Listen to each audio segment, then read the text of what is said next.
Merry Christmas, Chapelgate, and thanks for joining us. Over the next 4 weeks, we will be taking time to explore the unimaginable Jesus by looking at the ways that Christmas carols capture the truth and hope of the gospel story. We hope that these episodes enhance your Advent experience and that you walk away from them feeling the peace, hope, and joy that this Christmas season is all about.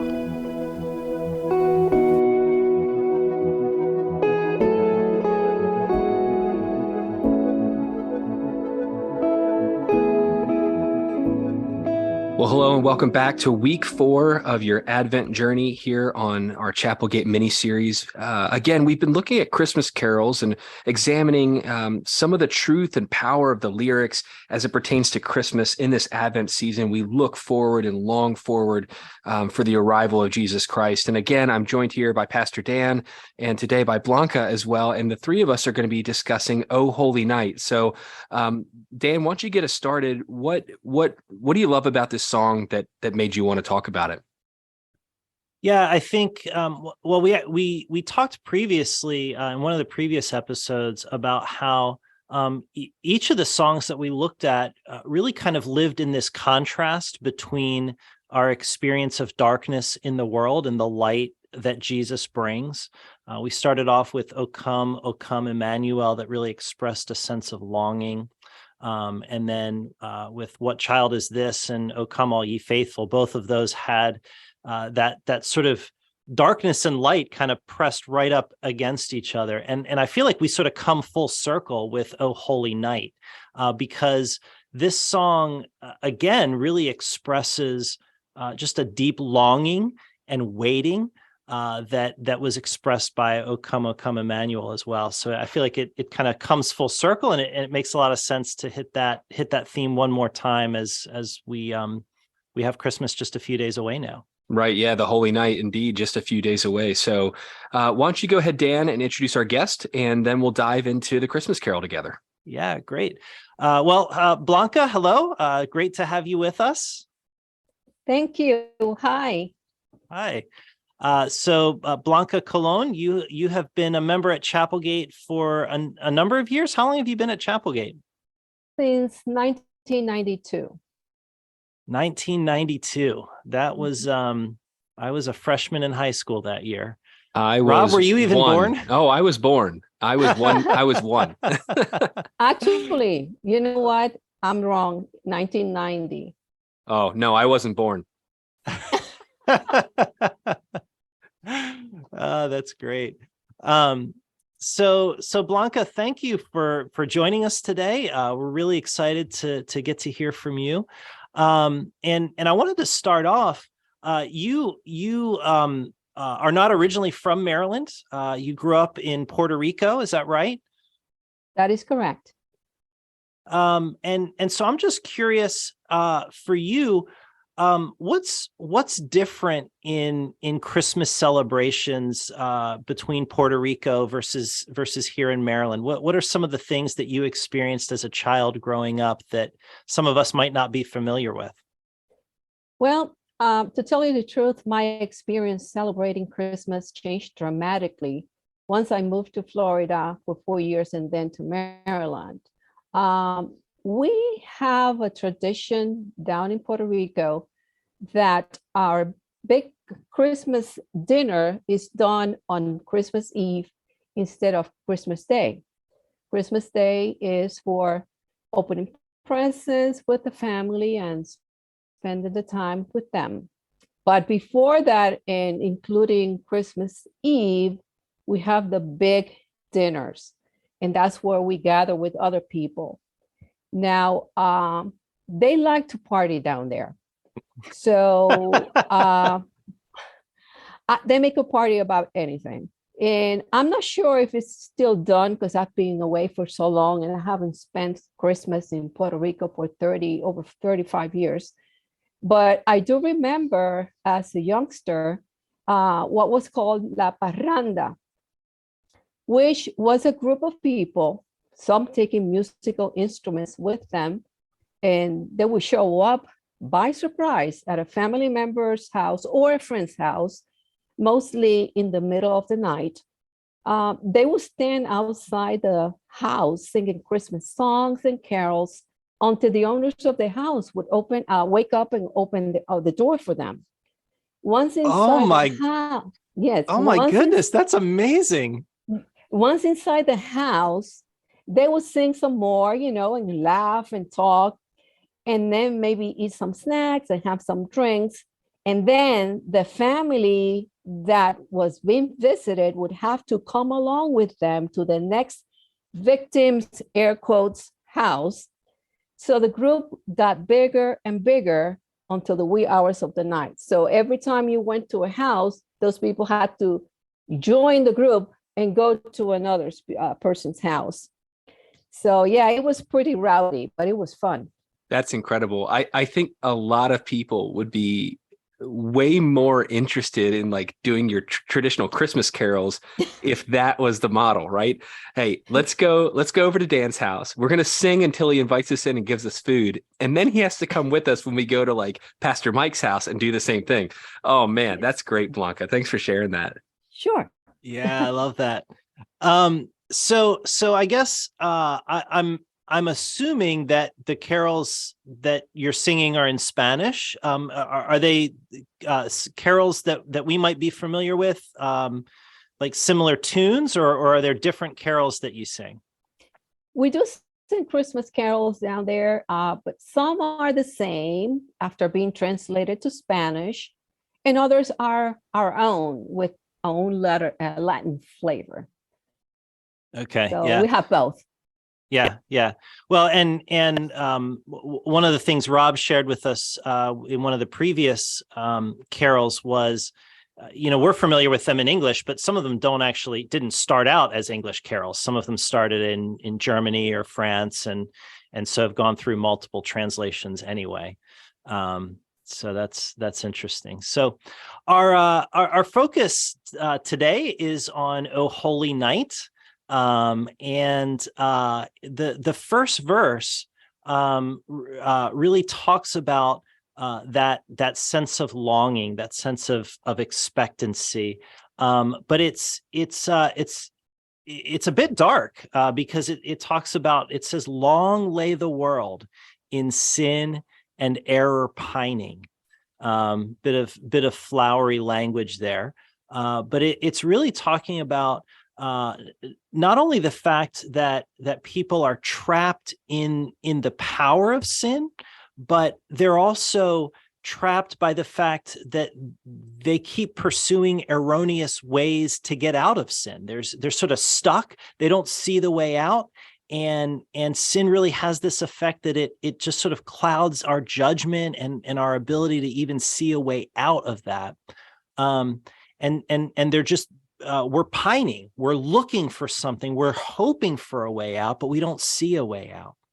And Blanca, I wondered, as you think about that verse, the start of this song,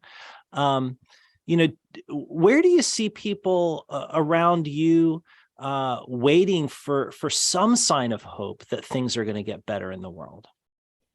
Well, I do see a lot of people longing for how things used to be and hoping for something to change and maybe go back to how it was.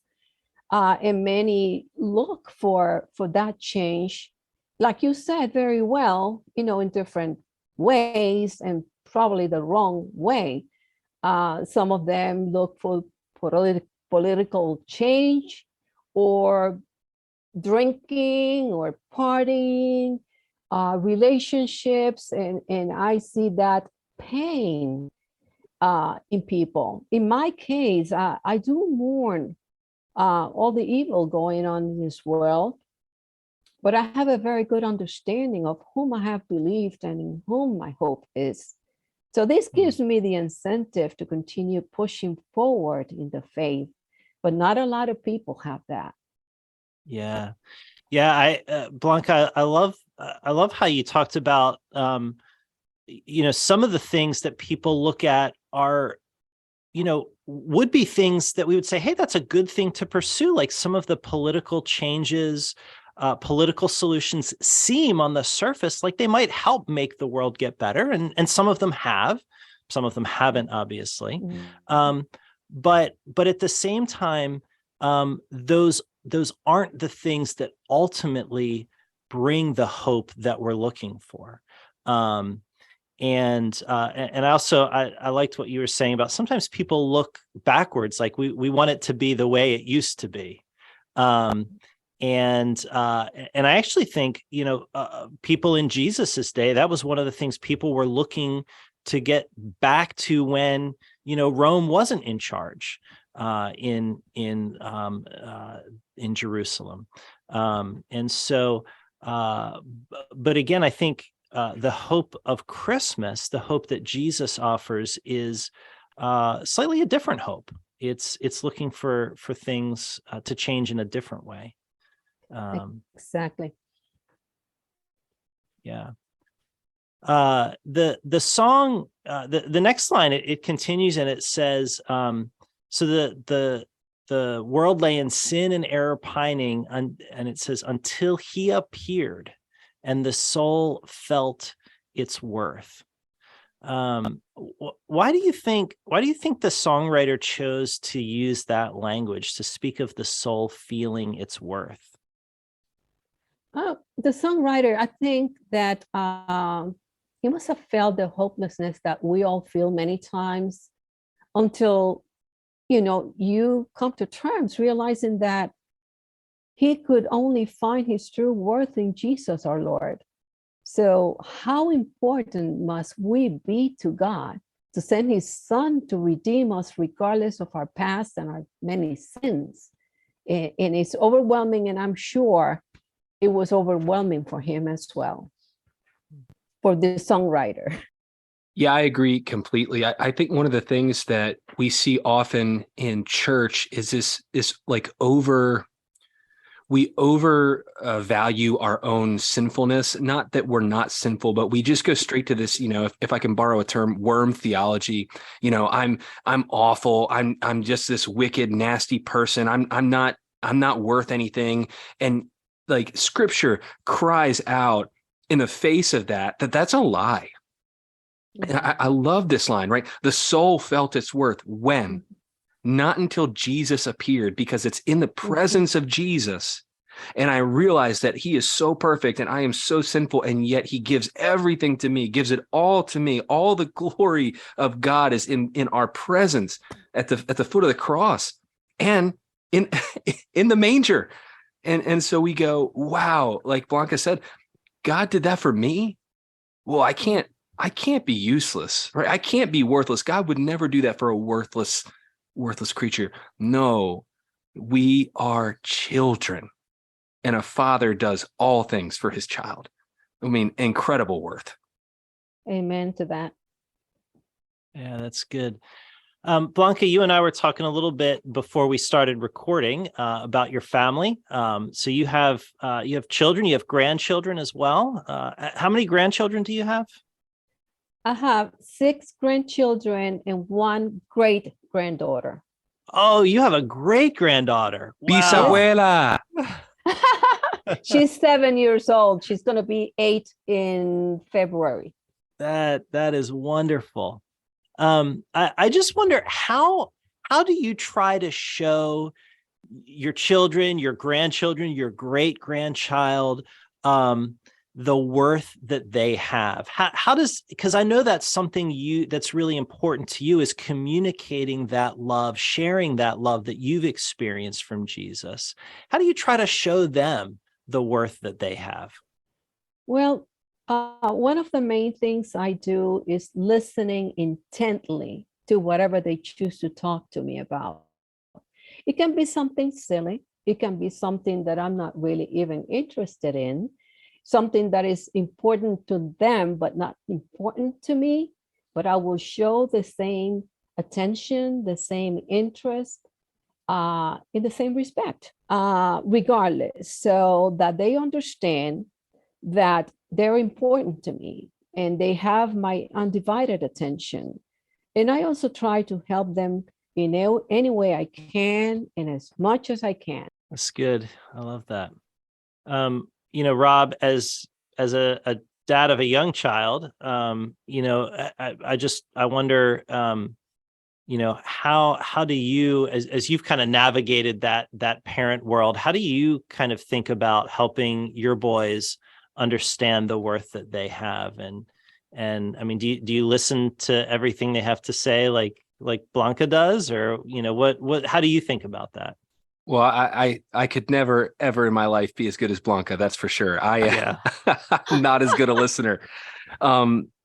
Yeah, I think for us, as Kate and I have talked about, how are we raising our boys? One of the things, as it comes to worth, as it comes to value, is to draw the massive distinction between God-based worth and human-based worth, right? A lot of what we see right now in young people is this like incredible drive and tenacity that's also met on the opposite side with this like incredible low self-esteem, because everything I do has to be proving to everybody around me that I am worthy, right?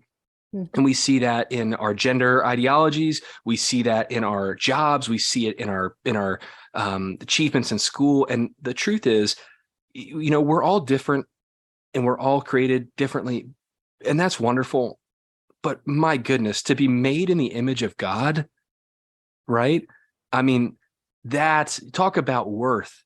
That at the pinnacle of creation, God made man and woman and says, you are very good.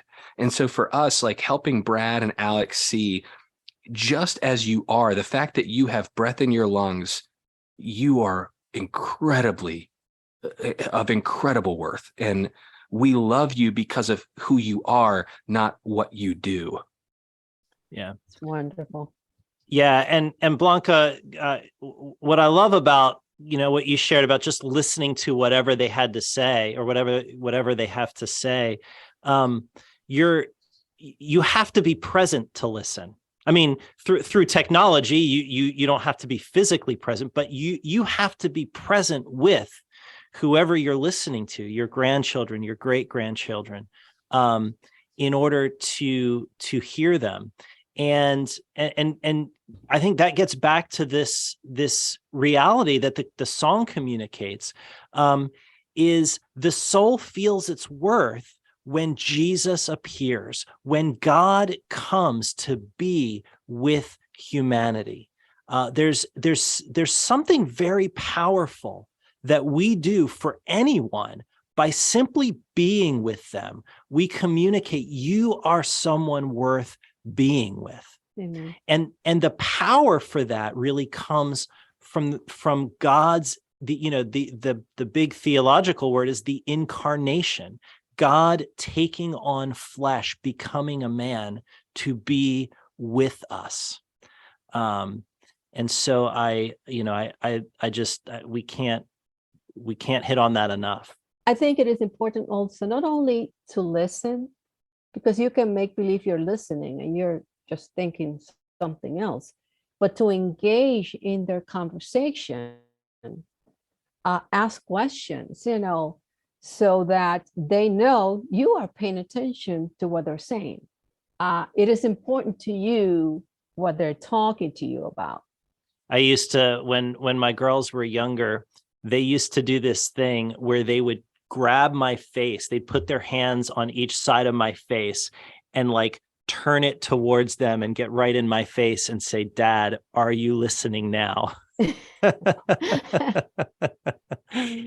So, yeah, because I would often be there, but not really listening, not really present. So, Rob touched a little bit on this in terms of the struggle that people have to believe their worth. Blanca, you're one of the mothers in the faith, really, in our church. You've been following Jesus for a long time. You've lived a lot of life. What do you think it is that makes it harder for older folks, folks in your generation, to believe their worth? Well, in reality, and as part of that older generation myself, I believe that we live at a time in which respect towards the elderly has been lost. And no longer are we seen as mature, experienced, and with a wealth of knowledge gained throughout the years in this world as it used to be, but just as old and not worth listening to. So the same way that we pay attention to what our children say or grandchildren, we would love for that to be given to us, for our opinion to be listened to, at least give it a chance. And sometimes, you tell younger generations, what you think about something, and they take it like, oh, that's old folk, and stuff that is not worth even taking a look at it.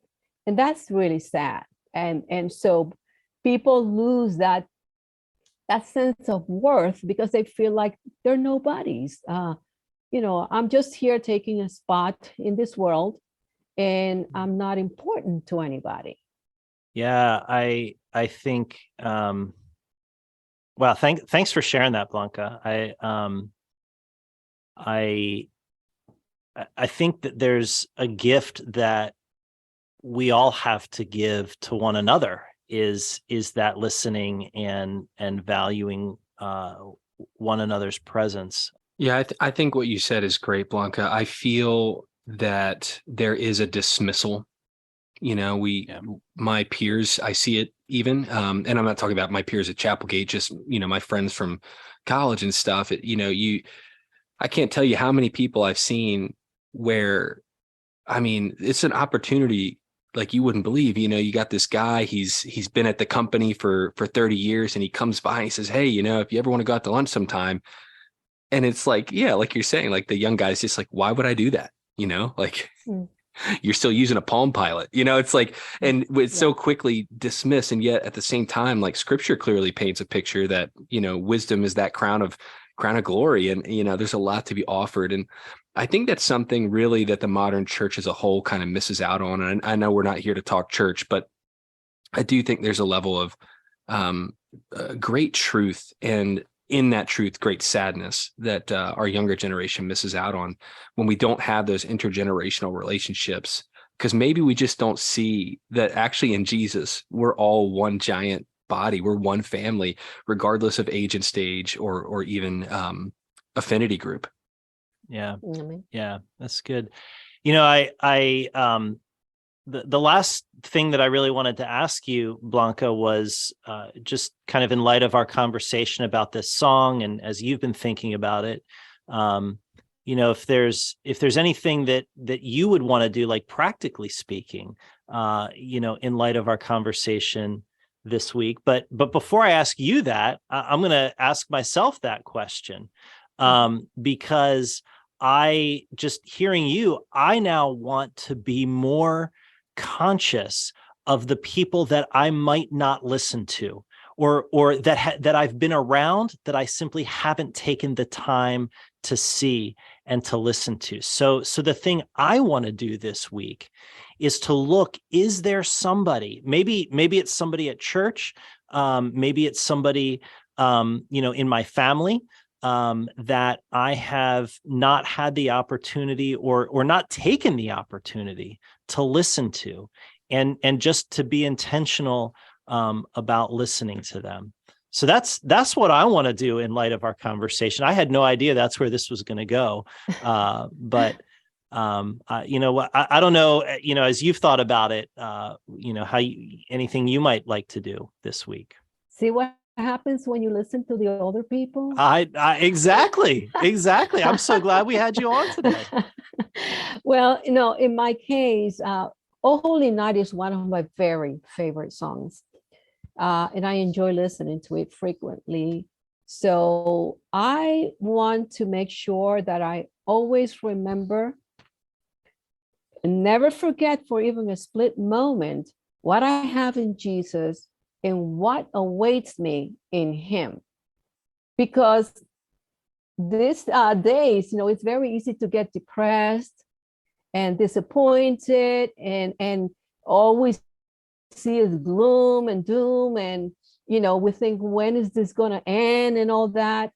And every day I want to be more aware of what Jesus has given me, and this wonderful relationship that we are allowed to have with him, that we don't deserve, but we're allowed to have it, and I want to be a model to the younger people, to my children and children, that they can see that I trust the Lord, and that I love the Lord, and that I want the same thing for them.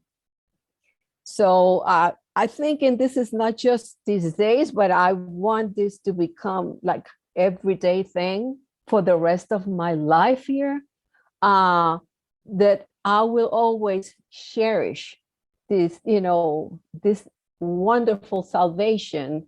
Instead of looking at the physical, I have a tendency to take a look at what I see with my eyes, but I want to go beyond that, always thinking about what's behind this.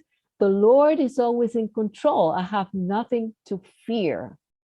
And that's my goal, because I have a tendency to get a little bit fearful about things, And so I have to remind myself all the time, the Lord is in control. Don't forget that.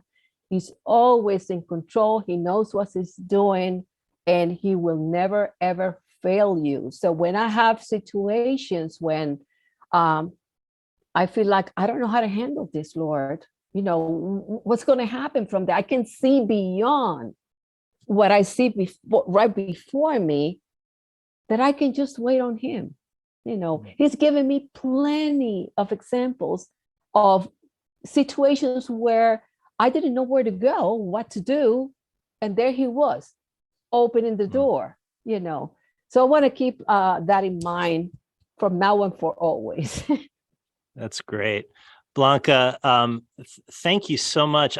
I'm just thankful that God has put you in our community, and Yes. we have you as Thank an you. example, that we can look to somebody who is following Jesus, who has experienced his faithfulness.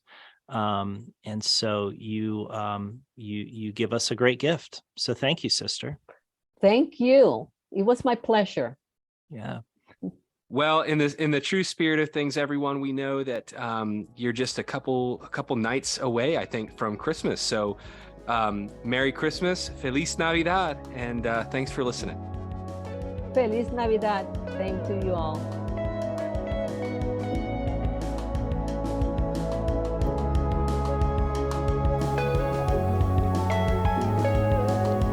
Nevertheless, the time of darkness and despair will not go on forever. We have seen a great light.